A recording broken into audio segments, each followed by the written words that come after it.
Welcome to this explainer.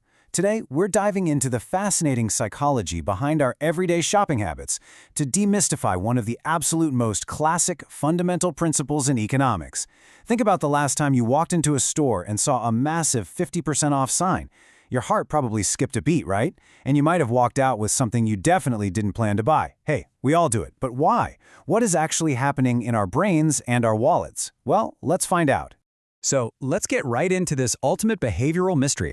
If you've ever taken an economics class, or honestly even just glanced at the business news, you've seen it. The line goes down. We just inherently know that when prices drop, people buy more. But what are the actual psychological forces making us behave this way? It's really not just some arbitrary rule written in a dusty textbook. It's a direct reflection of human nature. You can see that fundamental inverse relationship right here. As the price falls, moving from 100 rupees down to 80, the quantity of apples demanded goes up, moving steadily from 1 kilogram up to 4. It's the classic downward slope from left to right. But again, a line on a graph is just the symptom. We are here to diagnose the actual cause. To solve this, we're going to explore 4 core areas that reveal 5 hidden forces: fading satisfaction, income and substitution, the power of the crowd, and several uses. All right, let's kick things off with our first force, fading satisfaction. So this is formally known as the law of diminishing marginal utility. Basically, it dictates that the marginal utility, or the satisfaction of a commodity falls with an increase in its consumption. Just imagine you are incredibly hungry and you buy a delicious snack.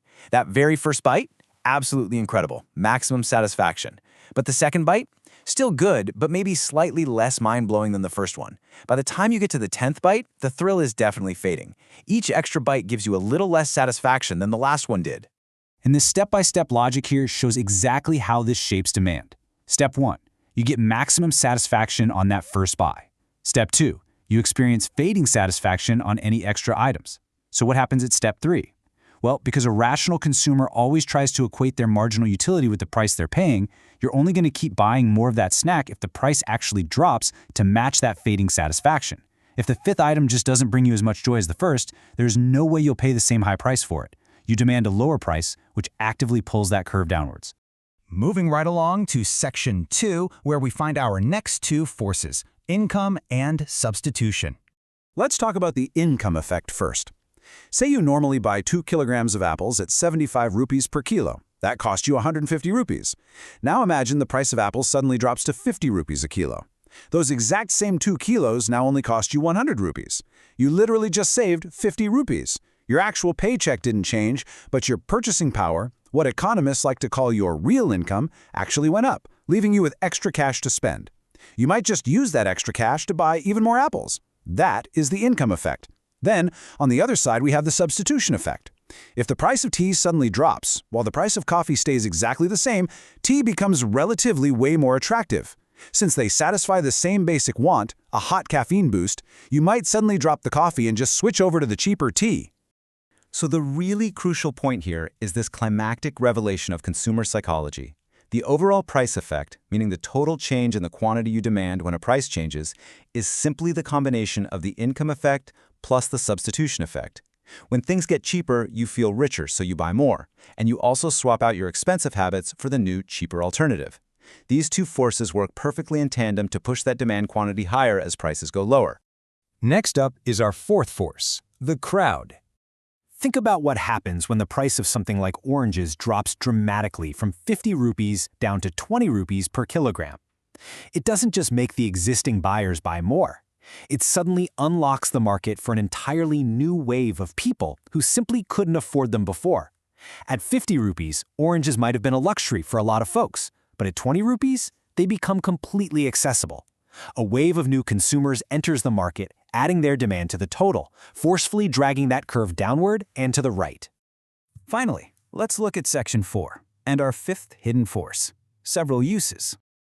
Some commodities aren't just used for one single thing. Take electricity, for example. If electricity is highly expensive, you treat it like a precious resource. You might strictly ration it, using it only for essential lighting. But what happens if the price of electricity drastically falls? We stop rationing it. We start using it for absolutely everything. We switch from gas to electric cooking, we turn on the heaters in the winter, we blast the fans all summer long. Because the commodity has several uses, a price drop rapidly expands its application across all those uses, pushing that quantity demanded incredibly high. So, bringing it all together, we can really see the grand picture. The curve doesn't slope downward by magic. These 5 invisible forces are constantly acting like economic gravity.